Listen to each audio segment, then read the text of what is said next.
Hello everyone, welcome to Asha studio creations YouTube channel. நம்மளோட சேனலில் ஃப்ரீயாக மெகந்தி கிளாஸ் எடுத்துகிட்ருக்கோம். மெகந்தி கிளாஸில் ஜாயின் பண்ணணும்னு நினச்சிங்க அப்படின்னா ஆல்ரெடி 30 கிளாஸ் அட்டன் பண்ணியிருக்கோம். அதை பார்த்துட்டு நீங்கள் டீட்டெயில்ஸ் வாட்ஸ்அப்பில் எனக்கு மெசேஜ் பண்ணுங்கள்.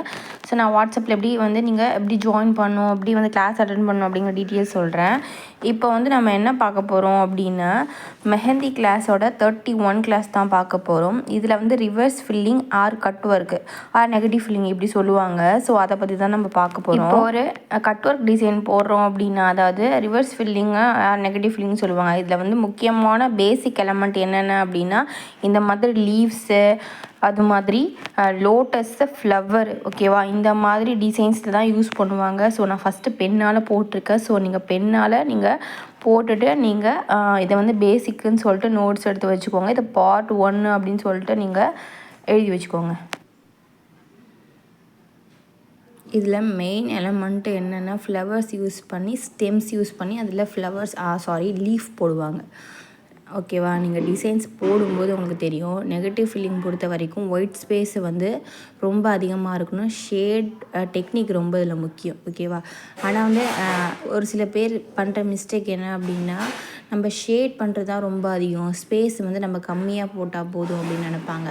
இப்போது ரிவர்ஸ் ஃபில்லிங் டிசைன் நீங்கள் ஃபில் பண்ணுறீங்க அப்படின்னா ஃப்ளவர்ஸு, லீஃபு, ஸ்டெம்ஸ் எல்லாம் பெருசாக போட்டு நீங்கள் ஒயிட் ஸ்பேஸை அதிகமாக்கணும். ஒயிட் ஸ்பேஸை அதிகமாக்கி அதுக்கப்புறம் தான் நீங்கள் ஷேட் பண்ணும்போது அது ஒயிட் ஸ்பேஸில் நீங்கள் என்ன ஃபில் போட்டிருக்கீங்கிற ஒரு டிசைன் உங்களுக்கு தெரியும். சரிங்களா, ஸோ உங்களுக்கு கிளாஸை நெக்ஸ்ட் பார்ட் பியில் பார்க்கும்போது நான் என்ன சொல்கிறேன்னு உங்களுக்கு தெரியும். ஸோ ஜஸ்ட்டு நீங்கள் மட்டும் இதை காதில் வாங்கிக்கோங்க. ஸோ இந்த இடத்துல இதெல்லாம் நம்ம பேசிக் எலமெண்ட்டாக யூஸ் பண்ண போகிறோம் அப்படின்னு சொல்லிட்டு நீங்கள் தெரிஞ்சுட்டு இதை நீங்கள் ப்ராக்டிஸ் பண்ணிவிட்டு பெண்ணால் நீங்கள் ப்ராக்டிஸ் பண்ணிவிட்டு நெக்ஸ்ட்டு இது எல்லாத்துலேயுமே இன்னொரு A4 ஷீட் எடுத்து ஸ்டெம் போட்டிருக்கேன் அப்படின்னா அது ஸ்டெம் எல்லாமே ஒரு 5 or 6 டைம்ஸ் போடுங்க. ஸோ ஒரு லீஃபை ஒரு 5 டைம்ஸ், இன்னொரு அந்த 3 லீஃப் போட்டிருக்கலாம் அதை ஒரு 5 டைம்ஸ், அது மாதிரி போட்டு எல்லாத்தையும் ப்ராக்டிஸ் பண்ணுங்கள். ஃப்ளவர்ஸை அந்த 2-3 ஃப்ளவர்ஸ் போட்டிருப்பேன், 3-4 ஃப்ளவர்ஸ் போட்டிருப்பேன். லோட்டஸு, இந்த மாதிரி ஸ்பைரல் வச்ச ஃப்ளவர்ஸு, அதுக்கப்புறம் ரோஸு, இது மாதிரி போட்டிருப்பேன். இது எல்லாத்தையுமே நீங்கள் தனித்தனியாக பெண்ணால் போட்டுட்டு நெக்ஸ்ட்டு பேஜில், அதாவது பார்ட் ஏன்னு அதை மென்ஷன் பண்ணி அதை நீங்கள் மெஹந்தியால் ஒரு 5 டைம்ஸ், எல்லாத்தையும் 5 டைம்ஸ் போட்டு அது ஒரு பேப்பராக நீங்கள் சப்மிட் பண்ணிடுங்க. அது ஒரு நோட்ஸாக சப்மிட் பண்ணிடுங்க. ஸோ நான் சொல்கிறது புரிஞ்சிருக்குன்னு நினைக்கிறேன். ஸோ பெண்ணால் போட்டதுனால உங்களுக்கு நல்லா தெளிவாகவே தெரியும். ஸோ தெளிவாக நீங்கள் போட்டு பார்த்துட்டு எந்த மிஸ்டேக்கும் இல்லாமல் நீங்கள் பேசிக்ஸ் கற்றுக்கிட்டு நீங்கள் நெக்ஸ்ட்டு இதில் நெக்ஸ்ட்டு என்ன எப்படி போடுறது அப்படிங்கிற டெக்னிக்ஸோடு நம்ம பார்க்கலாம். சரிங்களா, நெக்ஸ்ட் கிளாஸில் பார்க்கலாம். ஸோ எனக்கு கண்டினியூவாக வீடியோ போட முடியல அப்படின்னா கொஞ்சம் எனக்கு நெட்வொர்க் இஷ்யூ. ஸோ நான் கொஞ்சம் வெளில போயிருந்தேன். ஸோ அதனால் வீடியோ கண்டினியூவாக போட முடியல.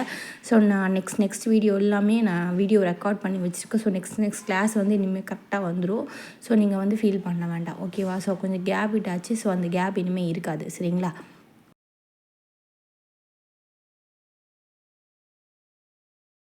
இந்த ஸ்டெம்ஸ்லாம் எப்படி பெருசாக போடணும், சின்னதாக போடக்கூடாது அப்படிங்கிறதுக்காக ரைட் ராங்னு மென்ஷன் பண்ணியிருக்கேன். சரிங்களா, ஸோ அதையும் நீங்கள் போட்டுக்கோங்க. ஸோ ஏன் அப்படின்னா நீங்கள் சின்னதாக போட்டு ஃபில் பண்ணிங்கன்னா அந்த ஸ்பேஸில் நீங்கள் ஷேட் பண்ணும்போது ஷேட் பண்ணுறது தான் பெருசாக தெரிஞ்சிருக்குமே தவிர நீங்கள் ஒயிட் ஸ்பேஸ் விட்டுருக்கிறத அந்த ஃப்ளவர் போட்டிருக்கதோ அது லீஃப் போட்டிருக்கதோ தெரியாது. சரிங்களா, ஸோ அதனால் நீங்கள் பெருசாக போட்டு நீங்கள் ஷேட் பண்ணி வச்சுக்கோங்க. இப்போ ஸ்டெம் மேலே நம்ம லீஃப் போட்டிருக்கோம். சரிங்களா, இது இப்படியும் அதாவது ரிவர் சைட்லலாம் போடுறது எப்படி, அதாவது ஆப்போசிட் டைரக்ஷனில் எப்படி போடுறது அப்படிங்கிறத நெக்ஸ்ட் கிளாஸில் நான் சொல்கிறேன்.